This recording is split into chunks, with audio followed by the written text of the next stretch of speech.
Sorry to say আপনার চাকরি চলে গেছে, বোর্ড অফ ডিরেক্টরস এর সিদ্ধান্ত।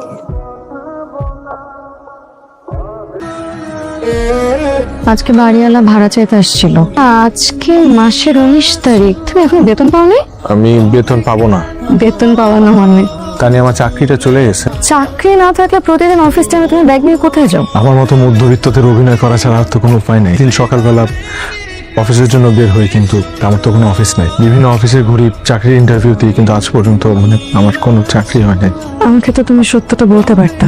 কিভাবে বলবো? এই অবস্থায় যদি তোমাকে এই কথাটা বলি, মা অসুস্থ, মা যদি জানে, মা যদি আরো অসুস্থ হয়ে যায়, তাই আসলে কাউকে আমি সত্যিটা বলতে পারি নাই।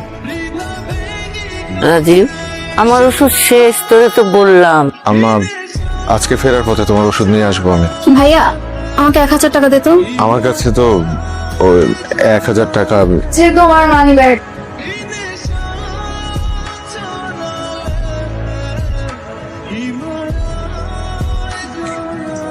মানি ব্যাগে তো টাকা ছিল না, টাকা কই পাইলা? ওই ব্যাংকে তো। তো তোমার আবার যখন চাকরি হবে তখন আমাকে আরো বেশি বেশি টাকা দিবা, আবারও টাকা চাও।